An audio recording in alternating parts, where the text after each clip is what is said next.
نفوسنا وحبيب قلوبنا مولانا ومولى الكونين جد الحسن والحسين سيدنا أبي القاسم محمد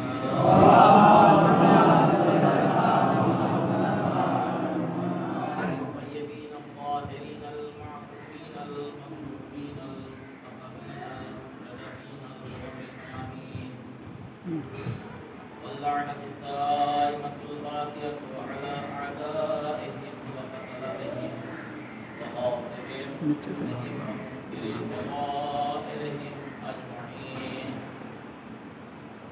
من الآن إلى قيام يوم الدين آمين يا رب العالمين. أما بعد فقد قال رسول الله صلى الله عليه وآله وسلم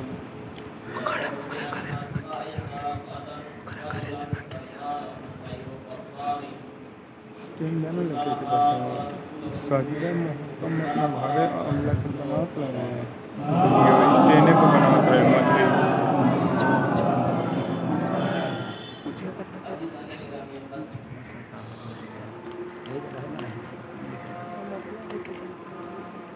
کنٹرول لے زیادہ خراب ہے.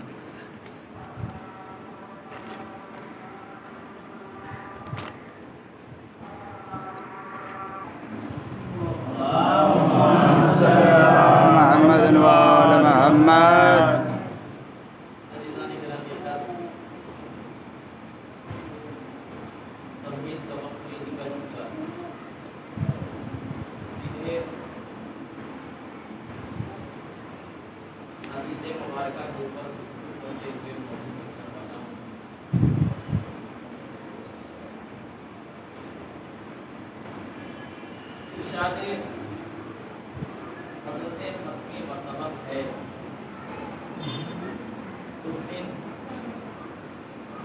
جس دن پیغمبر اسلام کی اپنے لشکر اپنی قوم اپنے اصحاب سے مایوس ہو کے 40واں دن خیبر کا گزر چکا. مجھے خیبر نہیں پڑھنی, مجھے کوئی جنگ نہیں پڑھنی. پیغمبر نے شام کے وقت اعلان کیا لأعطین الرایۃ غدا, میں یقیناً ضرور بھی ضرور کل علم عطا کروں گا. اسے رجلاً پہلی صفت کہ وہ جسے عطا کروں گا وہ مرد ہوگا. دوسری صفت کرراراً, وہ علمدار کرار ہوگا. ایک فقرہ اور بھی ہے حدیث میں کہیں کہیں آیا ہے لفظ کہ غیر فراری, جہاں کرار استعمال ہوا بعض علماء نے اس حدیث کی روایتیں نقل کرتے وقت بریکٹ میں غیر فراری بھی لکھا ہے, بعض نے صرف کرار ہے. غیر فراری وہ ایسا کرار ہوگا جو ثابت قدم رہنے والا ہو, یعنی غیر فرار ہو, بھاگنے والا نہ ہو. چونکہ یہ صفتیں پیغمبر نے اس لیے بتائیں کہ یہ 39 دن جو خیبر میں مسلسل پیغمبر کا لشکر خیبر کے دہلی تک جاتا رہا, ان میں سے ہر ایک کو یہی شکایت رہی اللہ کے رسول کیا کریں, لشکر نے دھوکہ دے دیا.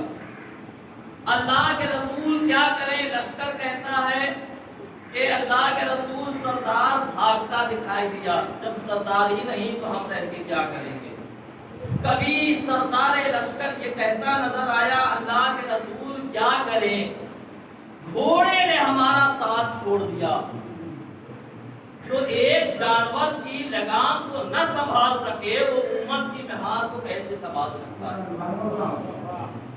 لہذا پیغمبر نے کہا غیر فراری, وہ ایسا مرد مجاہد ہوگا جو غیر فرار ہوگا, بھاگنے والا نہ ہوگا. اس لیے کہ اسلام دوسروں کو بھگاتا ہے, بھگیڑوں کو پسند نہیں کرتا ہے. اس کے بعد پیغمبر نے ایک عظیم فقرہ کہا یحب اللہ ورسولہ, اللہ اور اللہ کا رسول اسے دوست رکھتا ہوگا, اس سے محبت کرتا ہوگا. وَيُحِبُّهُ اللَّهُ وَرَسُولُهُ، اور اللہ اور اللہ کا رسول اس سے محبت کرتا ہوگا اور وہ بھی اللہ اور اللہ کے رسول سے محبت کرنے والا ہوگا۔ ایک فقرہ تو آسان ہے کہ اللہ اور اللہ کے رسول کو وہ دوست رکھتا ہوگا۔ ہر ایک دعویٰ کر سکتا ہے کہ ہم اللہ کو چاہتے ہیں، اللہ کی محبت کا دم بھرتے ہیں، مگر یہ کوئی ضمانت نہیں لے سکتا ہے کہ اللہ بھی ہمیں پسند کرتا ہو، اللہ کا رسول بھی ہمیں پسند کرتا ہو۔ عزیزو، پیغمبر اسلام نے اس وقت اپنی اور خداوند عالم کی محبت کا اعلان کر دیا کہ کل اسے علم ملے گا جسے اللہ بھی پسند کرتا ہو، اللہ کا رسول بھی دوست رکھتا ہو۔ یعنی اب تک جانے والوں کی ضمانت نہیں تھی کہ خدا اور اس کا رسول اسے پسند کرتا ہے کہ نہیں کرتا ہے، مگر اب جو لے کر کے جائے گا علم، اسے اللہ بھی دوست رکھتا ہے، اللہ کا رسول بھی دوست رکھتا ہے۔ 39واں دن گزر چکا ہے، شب آ چکی ہے، پورے کے پورے مجمع میں بیداری ہے، اشتیاق ہے، تمنا ہے، کوئی سوتا نہیں ہے، یعنی اشتیاق علم میں سب بیداری کر رہے ہیں۔ اگر ہم بھی علم، صاحبان علم یا اسلام، محافظان اسلام کی یاد میں سب بیداری کریں تو یہ اصحاب کی سنت ہے، بدعت نہیں ہے۔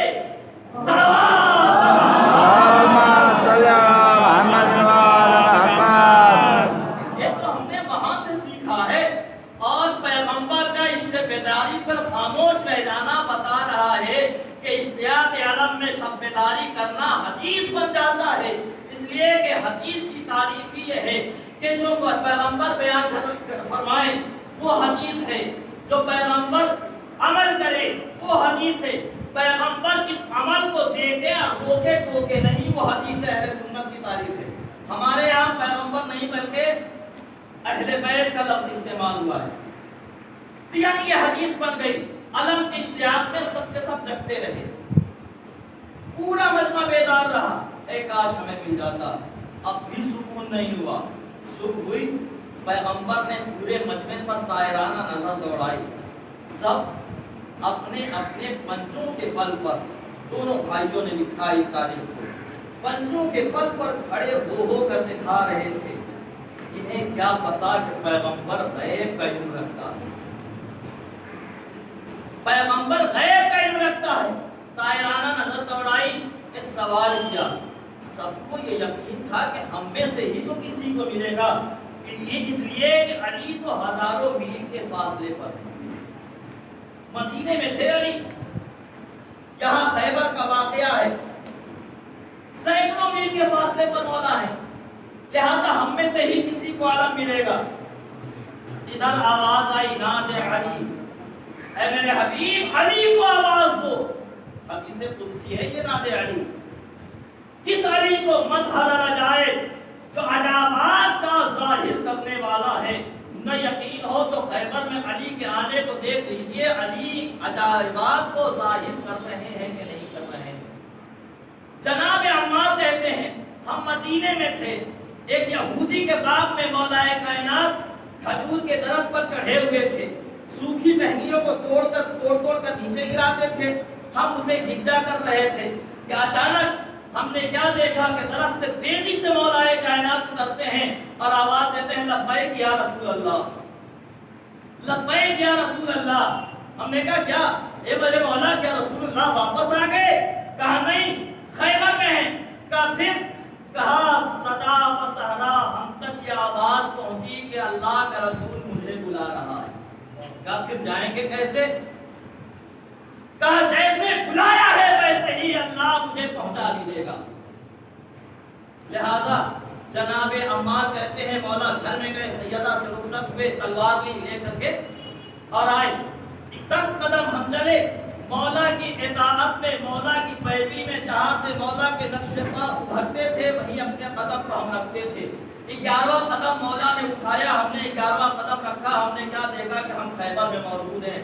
اللہ نے اطاعت اہل بیت اسی کو تو کہتے ہیں کہ جس جگہ اگر اہل بیت کی اطاعت کرو گے تو اہل بیت جہاں جائیں گے وہاں تک تمہیں بھی پہنچا دیں گے۔ اب اگر اہل بیت کی اطاعت میں زندگی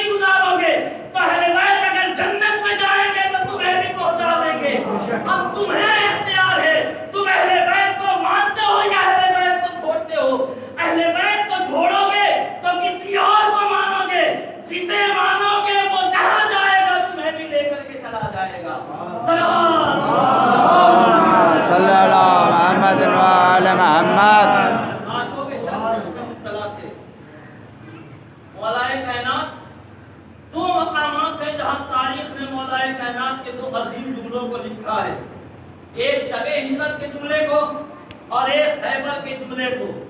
شب ہجرت مولا نے فرمایا تھا خدا کی قسم ایسا سویا کہ نہ اس سے پہلے علی کو ایسی نیند نصیب ہوئی نہ اس کے بعد کبھی سونے کو مل سکا۔ اور خیبر میں ایک جملہ کہا جب رسول نے اپنا لعاب کہنے مبارک علی ابن ابی طالب علیہ السلام کے آنکھوں میں لگایا، ایک عظیم جملہ فرمایا، کہا خدا کی قسم اس کے بعد علی کو کبھی بھی آنکھوں میں تکلیف کا احساس نہیں ہو سکا۔ اللہ اکبر، رسول کا لعاب ہی اس کام کا ہوا کرتا ہے، اس سے بہتر علی سے بہتر اسے کون بتا سکتا ہے۔ جب بھوک کا احساس ہوا تو بچپنے میں لعاب رسالت کو چوس لیا، علی کی دودھ کی خواہش پوری ہو گئی، مکمل ہو گئی۔ یہاں آنکھوں میں تکلیف ہوئی، لعاب لگا، علی کی آنکھیں صحیح ہو گئی، صحیح سلامت ہو گئی۔ جب لعاب کی بات آ گئی تو آئیں آج کی تاریخ کے مناسبت سے اس منزل تک ہم لے کر کے جائیں کہ ہم نے بھی دیکھا ہے کہ تاریخ اسلام میں 2 زبانیں ہیں، 2 منہ ہیں، ایک علی کا منہ رسول کی زبان، ایک عباس کا منہ اور حسین کی زبان۔ خدا کی قسم جو باپ اور بیٹے میں مماثلت ہونی چاہیے تھی عین وہی عباس اور علی میں ملی، عباس اور علی میں ملی۔ کیوں؟ اس لیے کہ عباس ابن علی علیہ السلام اس ذات مقدس کا نام ہے کہ جس کی ماں نے بھی تربیت میں عباس کو یہی سکھایا کہ ہم شہزادی زہرا کی کنیزی میں آئے ہیں، لہذا تم آقاؤں کو اپنا بھائی نہ سمجھنا۔ یہی وجہ ہے کہ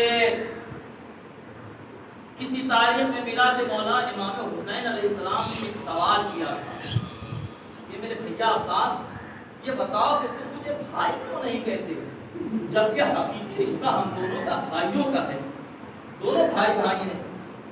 ہاتھوں کو جوڑ کر نظروں کو جھکا کے جواب دیا، آقا ٹھیک ہے ہم پیدری اعتبار سے بھائی ہیں، مگر آپ کی ماں اور ہماری ماں میں بہت بڑا فرق ہے۔ وہ فرق یہ ہے کہ آپ کی ماں کائنات کی شہزادی ہے اور میری ماں آپ کی مادر گرامی کی کنیز ہے۔ کنیز زادہ کبھی آقا زادی شہزادی کا برابر نہیں ہو سکتا ہے۔ سوال پڑھے پر محمد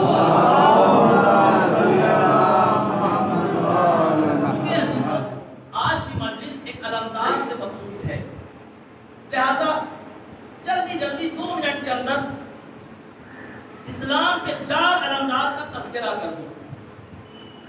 اسلام میں پیغمبر اسلام کی زندگی میں اور اس کے بعد سے اب تک 4 علمدار لشکر رہے ہیں، جن 4 کو وہ امتیاز حاصل ہوئی جو کسی اور کو حاصل نہیں ہو سکی۔ اسلام کے سب سے پہلے مرد مجاہد علمدار لشکر کا نام ہے جناب حمزہ، جنہوں نے اپنے آخری زندگی تک علم کی حفاظت کی، اور علم محفوظ رہا تو اسلام بھی محفوظ رہا۔ لہذا خدا بند عالم نے اس علمداری کے عوض میں جناب حمزہ کو دیا کیا؟ شہادت جناب حمزہ کے بعد سید الشہداء کے لقب سے یاد کیا۔ اچھا جناب حمزہ کی شہادت واقع ہو گئی تو اس کے بعد شہزادی کونین کو چونکہ تسبیح کی تعلیم دی گئی پیغمبر اسلام کے زمانے، لہذا انہوں نے قبر سید الشہداء سے مٹی منگائی، اس سے دانے تیار کیے، دھاگے میں پرویا اور اس پر تسبیح پروردگار کرتی رہی۔ سید الشہداء کی قبر کی مٹی تھی نا، ایک معصومہ کا عمل تھا، رسول دیکھتے رہے، خاموش رہ گئے۔ اس کا مطلب یہ ہوا کہ تسبیح پروردگار کے لیے اگر سید الشہداء کے قبر کی مٹی کو استعمال کیا جائے تو سنت سیدہ ہے، اور جس پر رسول کی تعین بھی حاصل ہے۔ صلوات پڑھیں۔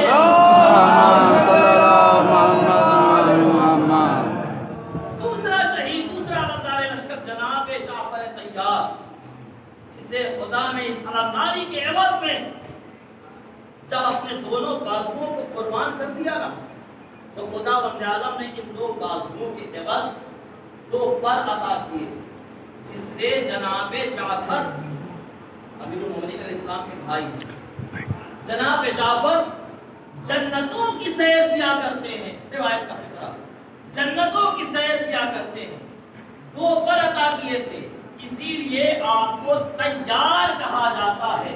طائر یعنی اڑنے والا، طیار جو بہت زیادہ اڑتا ہوا، بہت زیادہ اڑتا ہو اسے طیار کہتے ہیں۔ جنت کی سیر کے لیے خداوند عالم نے جناب جعفر کو علمداری کے عوض میں طیار بنا دیا۔ تیسرا علمدار لشکر جسے خیبر میں علم بھی ملا، بہت اہتمام کے ساتھ اور اس علمداری کو نبھایا بھی، اپنے نسل میں اس کے بقا کا درس بھی دے دیا۔ اسے امیر المومنین حضرت علی بن ابی طالب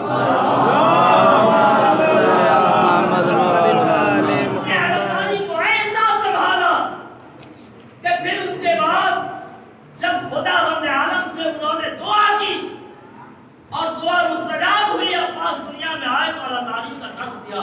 دیکھو بیٹا، ہم نے علمداری کو نبھایا ہے، میں چاہتا ہوں کہ چونکہ میں نے تمہیں کربلا کے لیے واقع ہے، تو جب میں چاہتا ہوں میرے نیابت میں جو تم کربلا جاؤ، کہ وہ جس طرح رسول کی زندگی میں ہم علمدار اسلام تھے، کربلا میں تم علمدار لشکر حسینی بن جاؤ اور اس کی حفاظت کرتے رہنا۔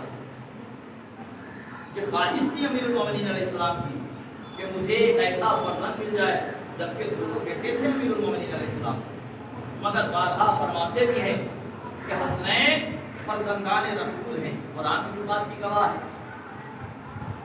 پیغمبر کے نسل کی بقا کے ضامن بھی یہ دونوں لاڈلے ہیں، لہذا ایک خواہش پیدا ہوئی کہ کاش میں تو کربلا میں نہیں رہوں گا، میری نیابت ایک میرا فرزند کرتا، مگر دو بیٹے دونوں فرزندان رسول قرآن کے خدایا نماز شب میں دعا کرتے ہیں امیر المومنین، خدایا مجھے ایک ایسا بیٹا عطا کر دے کہ جو کربلا میں میری نیابت کر سکے۔ شب میں دعا کی، صبح اپنے بھائی عقیل کے پاس آتے ہیں، بھیا تم انصاب عرب ہو، میں تمہارے پاس آیا ہوں تاکہ تم مجھے ایک ایسے قبیلے کی معظم خاتون کا پتہ بتاؤ جس سے میں عقد کروں۔ کہا بھیا کیوں؟ کہا تاکہ اس کے بطن سے ایک بہادر بیٹا پیدا ہو، اللہ اکبر، جو کربلا میں فرزند رسول کے کام آ سکے۔ بیٹے کا طلب کرنا اچھی بات ہے، مگر خواہش دنیا کے لیے نہیں، اسلام کی بقا کے لیے اگر مانگا جائے تو علی ہے۔ اور مولائے کائنات نے بھی یہ جو دعا مانگی ہے یہ اپنی ماں سے اور ماں نے جناب زکریا سے، قرآن گواہ ہے، سورہ آل عمران آیت نمبر جس میں جناب زکریا کی دعا کو تحریر کیا ہے، رب ہب لی من لدنک پروردگارا مجھے اپنی جانب سے ایک فرزند صالح عطا فرما دے جو میری ذریت میں سے ہو اور میری ذریت کی بقا اور تیرے دین کی ضمانت کا باعث بن سکے۔ فرشتے تہنیت و مبارکبادی کے لیے آئے، جیسے ہی جناب زکریا نے دعا کی، آواز آئی فرشتوں کی جانب سے کہتا کہ زکریا مبارک ہو، خداوند عالم نے تمہاری دعا کو قبول کر لیا اور یحییٰ کی صورت میں تجھے فرزند صالح عطا کرنے کا وعدہ ہے۔ جناب یحییٰ کا وجود جناب زکریا کی دعا کا اثر، یعنی اگر خدا کی راہ کے لیے بیٹے کی خواہش کی جائے تو خداوند عالم اس کی دعا کو قبول کرتا ہے۔ دوسری دعا جناب فاطمہ بنت اسد نے کی، پروردگارا مجھے میرے پتی بھتیجے کی حفاظت کے لیے ایک بہادر بیٹا عطا کر دے کہ جو میرے بھتیجے کی ہر وقت حفاظت کرتا ہے۔ اللہ اکبر۔ صرف یہ دعا نہیں تھی، فاطمہ بنت اسد کی اس دعا میں پوری علی کی تربیت ہوئی تھی۔ لہذا جب اس دنیا میں مولا کائنات تشریف لائے، کیا تھا؟ 3 دن ہو گئے، مگر ماں کو اطمینان تھا نا۔ عام مائیں کیا کوئی بھی انسان ہوتا حیران و پریشان ہو جاتا، بچے نے 3 دن سے آنکھ نہیں کھولی، کچھ بولا نہیں، رویا نہیں، مگر ماں مطمئن ہے، اس لیے کہ خدا کے گھر میں پیدا ہوا بچہ خدا کی بارگاہ سے اسے طلب کیا ہے، اور جس کے لیے طلب کیا ہے وہ اگر دعا کر دے گا تو میرا بچہ صحت یاب ہو جائے۔ جیسے ہی آئے ابو طالب سے پہلے پیغمبر اسلام آگے بڑھے، چچی جان اسے میری آغوش میں۔ تاریخ کہتی ہے رسول اللہ نے اپنی زبان اقدس امیر المومنین علیہ السلام کے دہن میں دی، خوشبو نبوت محسوس کی، آنکھ کھول دی۔ یعنی یہ وہ خوشبو ہے جسے صرف معصوم محسوس کر سکتا ہے۔ معصوم کی خوشبو معصوم محسوس کر سکتا ہے، غیر معصوم نہیں۔ عباس معصوم نہیں ہے، مگر اس کے باوجود عصمت سے دور بھی نہیں کیا جا سکتا۔ 2 دلیلیں ہیں عزیزو۔ پہلی دلیل امام حسین علیہ السلام کی خوشبو محسوس ہوئی، ولادت ہوئی ہے۔ جناب ام المنین اپنے آغوش میں ایک کپڑے میں لپیٹ کے اپنے آغوش میں لے کر کے آئے، امیر المومنین کی طرف بڑھانا چاہتے ہیں۔ دیکھیے مولا، اب تک اس بچے نے آنکھ نہیں کھولی، کہا حسین کو بلا کر لاؤ۔ اللہ، حسین کو بلا کر لاؤ۔ مولا جانتے تھے میں محمد عربی کے لیے آیا تھا، لہذا ان کی آغوش میں آنکھ کھولی۔ عباس حسین کے لیے آیا ہے، جب تک حسین کی خوشبو نہیں محسوس ہوگی آنکھ نہیں کھول سکتا۔ جیسے ہی حسین کی خوشبو، یا یوں کہہ لیں کہ وفا نے امامت کی خوشبو کو محسوس کیا، آنکھیں کھول دی، آنکھیں کھولی، ساتھ ساتھ منہ بھی کھل گیا۔ حسین نے اپنی زبان عباس کے دہن میں ڈالی، عباس نے چوسنا شروع کیا۔ تاریخ میں لکھا ہے کہ جناب عباس اس سے پہلے نہ اپنے ماں کا دودھ پی رہے تھے نہ دایا کا دودھ پی رہے تھے، اور یہ اتفاق نہیں تھا۔ مورخین نے لکھا ہے کتنی مرتبہ جناب فاطمہ گلابیہ یعنی ام المنین نے کتنی مرتبہ کوشش کی، کئی دایا کو بلایا گیا، کوششیں کی، مگر نہیں پی سکے۔ دایا کا دودھ نہ پی کر کے بھی عباس نے بتا دیا، ہم جب اہل بیت والے غیر معصوم ہو کر کے بھی کسی دایا کا دودھ نہیں پی سکتے، تو پھر جو عالمین کے لیے رحمت بنا کر بھیجا گیا ہو وہ کسی غیر کا یعنی دایا کا دودھ کیسے پی سکتا ہے؟ صلوات اللہم صلی علی محمد و آل محمد۔ آغوش میں رہے، مسجد میں پہنچے، حسین اس ننھے سے بچے کو لے کر مسجد میں پہنچے، پوری تاریخ پڑھ رہا ہوں۔ مسجد میں پہنچے، بابا جان میرا بھائی کتنا پیارا ہے، بالکل چاند سا لگتا ہے۔ اللہ اکبر۔ یہ حسین اس کی تعریف نہیں کر رہے، بلکہ حسین عباس کا اطمینان دنیا والوں کو بتا رہے کہ دیکھو کل کو اگر اسے قمر بنی ہاشم کہا جائے تو تعجب نہ کرنا، چونکہ حسین کے لیے عباس آیا ہے، لہذا حسین کے زبان اقدس سے جو جملہ نکل جائے وہ عباس کا نام بن جائے گا۔ صلوات پڑھے اللہم صلی علی محمد و آل محمد۔ بابا جان کتنا پیارا سا بچہ ہے، یہ میرا بھائی مجھے بہت عزیز ہے۔ بابا جان ایک بات کہنا چاہتا ہوں۔ کیا بولو؟ کہ بابا جان عباس اس بچے کو میرے حوالے کر دے، اس بچے کو میرے حوالے کر دے، حسین ابن علی اس کی تربیت کی ذمہ داری ہوگی۔ کہا تمہارا بھائی ہے عباس، یہ بچہ حسین، یہ بچہ تمہارا بھائی ہے، تمہاری مرضی، تم اپنے گھر رکھ کے اپنے ہمراہ رکھ کے تربیت کرو یا اس کے ماں کے پاس رہنے دو، ہر وقت آ کر اس کا خیال رکھو۔ عباس نے دیا، باپ سے مانگا، باپ نے دے بھی دیا، اس لیے حسین کے اوپر عباس کے لیے حسین کے اوپر مولا امیر المومنین علیہ السلام کو اتنا بھروسہ تھا۔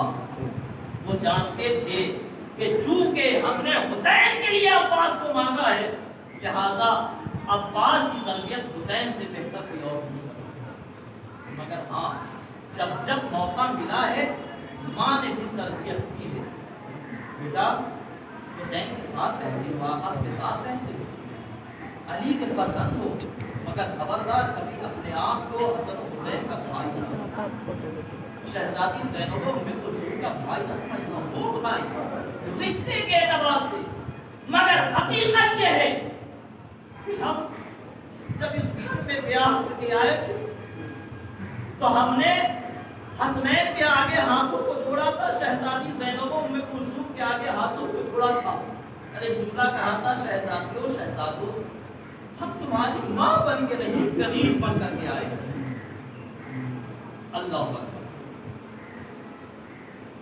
اسلام احسان کا بدلہ عطا کرتا ہے۔ فاطمہ کے بیٹوں کو شہزادی جناب ام البنین نے کبھی اپنا بیٹا نہیں آقا سمجھا۔ فاطمہ کا بھی تو فرض تھا کہ اسے بدل دیں، اسے بدل کے طور پر عطا کریں۔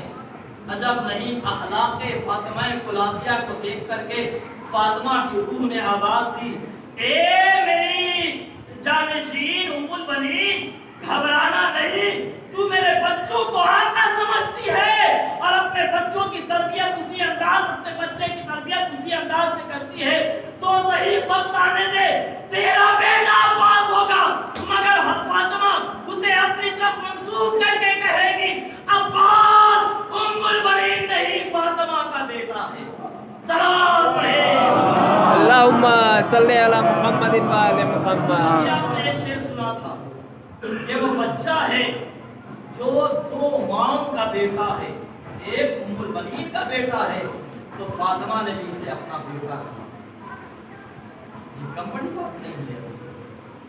وقت گزرتا رہا، 7واں دن آیا، عقیقے اور نام کے رسم منعقد کی گئی۔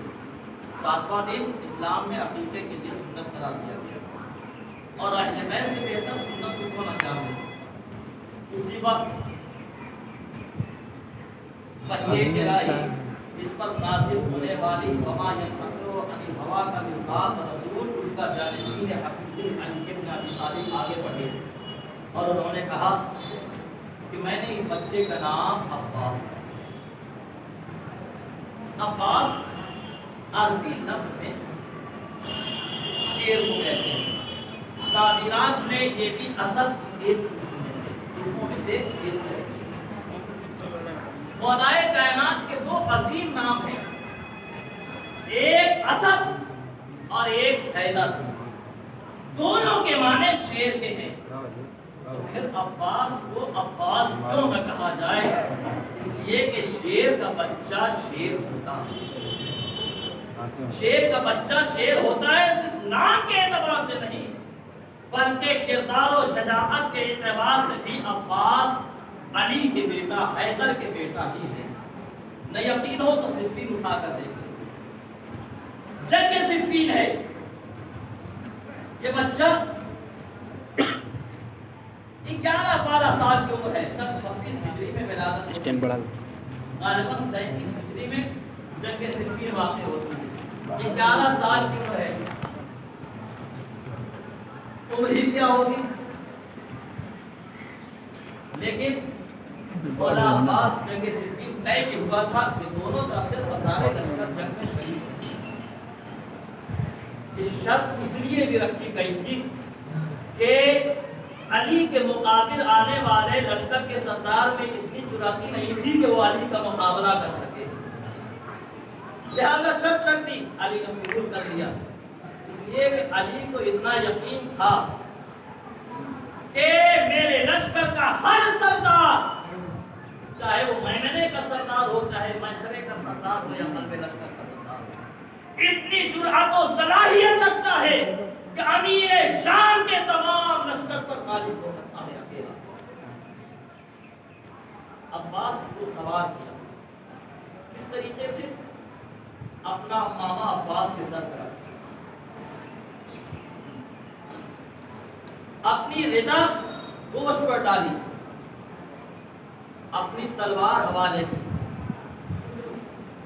اپنے گھوڑے پر بٹھایا۔ میں نے عرض کیا تھا نا کہ عباس معصوم نہیں ہے، مگر نیک عصمت سے دور بھی نہیں کیا جا سکتا۔ پیغمبر کی وفات کے بعد آپ کے چچا کو پیغمبر کا لباس عطا کیا گیا، پہننے کے بعد اس کے بوجھ کو برداشت کرنے کی صلاحیت نہیں رہی، اٹھ نہیں سکے۔ کہا معصوم کا لباس غیر معصوم کو زیب نہیں دیتا۔ امیر المومنین علیہ السلام کو صحیح ہوا۔ عباس کی عمر دیکھیں، امیر المومنین علیہ السلام کی عمر دیکھیں، معصوم کا لباس ہے، غیر معصوم کے حوالے کیا جا رہا ہے۔ تربیت عصمت کے دائرے میں جب ہوتی ہے نا تو پھر معصوم نہ ہوتے ہوئے بھی معصوم عصمت سے دور نہیں ہوتا۔ سوچو عزیزو، جس کی نگرانی زینب نے کی ہو، جس کی تربیت حسین نے کی ہو، جس کا خیال علی نے رکھا ہو، اور جسے ہر وقت حضرت اپنے ساتھ ساتھ رکھتے ہو، کتنا پاک و پاکیزہ ہوگا۔ یہی تو وجہ تھی نا کہ علی کا پورا لباس عباس کے اپنے جسم پر صحیح سلامت ہو گیا۔ عباس کو اس کا بوجھ عباس نے اٹھا بھی لیا، جنگ صفین میں آئے بھی۔ علی نے کیا کیا تھا جانے کے پہلے؟ چہرے کو ڈھک دیا چہرے کو۔ اسے کہا جاتا ہے کہ چہرے پر نقاب ڈال دی۔ اب نقاب ہی کا ڈالنا تھا، فن ایسا ابھی تک عباس نے اپنے بابا کی جنگ نہیں دیکھی، مگر خون کا اثر کہیں نہ کہیں بولتا ہے۔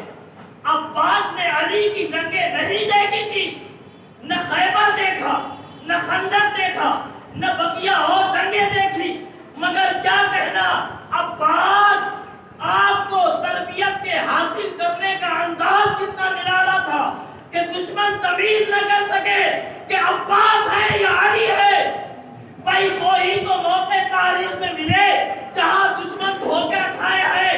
ایک شب ہجرت، ایک صفین کا موقع، شب ہجرت، باپ بستر پر لیٹا ہے، دشمن تمیز نہ کر سکے نبوت سو رہی کہ امامت سو رہی ہے۔ یہ صفین ہے جہاں دشمن تمیز نہ کر سکے کہ باپ علی آئے ہیں یا بیٹا عباس آتا ہے۔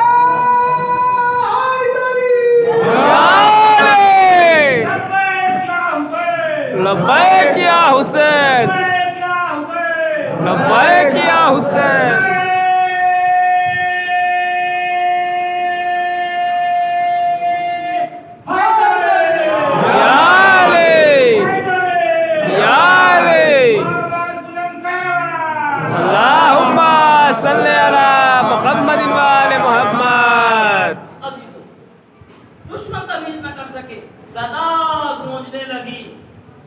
علی نے وعدہ خلافی کر دی۔ بس جیسے ہی آواز گونجی نا علی کے کانوں تک آئی، بیٹا عباس چہرے سے نقاب الٹ دو۔ بالکل بیان شب ہجرت کا منظر دکھائی دے رہا ہے، فرق صرف وقت کا ہے، وہ رات کا وقت تھا اور یہ دن کا وقت ہے۔ کفار رات کے اندھیرے میں دھوکہ کھا رہے تھے، مگر دشمن ہے جو دن کے اجالے میں بھی دھوکہ کھا رہے ہیں۔ مسلمان دن کے اجالے میں دھوکہ کھا رہے ہیں۔ کیوں نہ دھوکہ کھائیں؟ اس لیے کہ جب معصوموں کے حصار میں تربیت پاتا ہے تو پھر کہیں سے بھی نسبت سے دور دکھائی نہیں دیتا۔ دشمن سمجھ رہے ہیں کہ علی آ گیا۔ عباس نقاب الٹ دو، جیسے ہی نقاب ہٹائی نا عباس نے، دشمن دیکھ کے محو حیرت، انکش بدندہ سب حیرت میں رہ گئے۔ ابھی تک تو عباس نے کوئی مارکا دیکھا بھی نہیں، مگر تلوار اٹھانے کا انداز علی جیسا۔ تلوار اٹھانے کا انداز علی جیسا. اب سمجھ میں آئی بات. کم سے کم کی تعداد فرات پر 20,000 کی جو بتائی جاتی ہے. عباس فرات تک پہنچے, ایک تیر کا بھی حملہ نہیں ہوا. کیوں؟ صفین کے بوڑھے شکست خوردہ افراد جو کربلا تک پہنچے تھے وہ عباس کی ایک جھلک دیکھ چکے تھے. وہ سمجھ گئے اگر نیزہ بھی ہے تو کیا ہوا, علی کا بیٹا اگر نیزے سے بھی حملہ کرے گا کوئی زندہ بچ نہیں سکتا ہے. اللہم صلی علی محمد و آل محمد. عزیزو بس میں اپنی منزل تک آ گیا, لیکن امیر المومنین علیہ السلام نے جس طرح ماں نے تربیت کی اسی طرح امیر المومنین علیہ السلام نے ایک بات ہمیشہ عباس کو بتائی, بیٹا ہم نے تمہیں حسین کی نصرت کے لیے مانگا. عباس کی جانتی تھے کہ آقا کی نصرت کے لیے خدا بندیال ضرور بات نے دعا ہے. لہذا جب امام حسن علیہ السلام کے لاشے پر کی بارانی ہوئی تھی, عباس نیام سے تلوار باہر نکال چکے تھے. حسین نے کاندھے پر ہاتھ رکھا, بھیا یہ مدینہ ہے کربلا ہے, مجھے میری نصرت کے لیے مانگا ہے بابا نے تمہیں, مگر عباس یہ بھی یاد کر لو تمہیں کربلا کے لیے بابا نے طلب کیا ہے, یہ مدینہ ہے کربلا نہیں. پہلی منزل ہے, دوسری منزل جب ولید کے دربار میں مظلوم کربلا اندر داخل ہوئے, بنو ہاشم کے تمام جوان بہادروں کو باہر روک دیا. عزیزوں تاریخ کہتی ہے ان جوان بہادروں کو جب زینب نے حوالے کیا تھا, ساتھ ساتھ بھیجا تھا نا, تو زینب بہت خوش ہوئی. میرے بھیا کی حفاظت کے لیے عباس گیا ہے, علی اکبر بھی ہے, اور محمد بھی ہے, قاسم بھی ہے. عباس کے تین جوان بھائی ساتھ گئے ہیں. اللہ اکبر. زینب مطمئن ہے, مگر اس زینب کا اطمینان اس وقت ختم ہو جاتا ہے جب سید سجاد کو یزید نے دربار شام میں طلب کیا تھا. زینب جب تک سید سجاد واپس نہیں آیا زینب صحن میں ٹہلتی رہی, دربار کے خانے میں ٹہلتی رہی. کیوں؟ مدینے میں مطمئن تھی, اس لیے کہ شیر موجود تھی. یہاں اطمینان نہیں تھا, اس لیے کہ سید سجاد بیمار بھی ہے, اسیر بھی ہے, اکیلا گیا. عباس پر کتنا ناز تھا.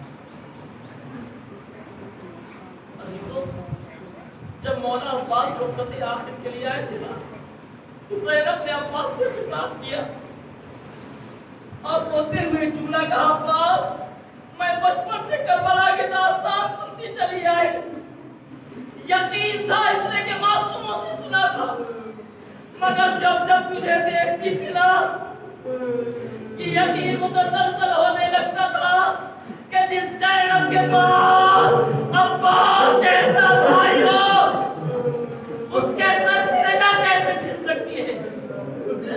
مگر اے عباس اب زینب کو یقین ہو گیا سر سے رجا بھی چھینی جائے گی, قیام میں آگ بھی لگائی جائے گی.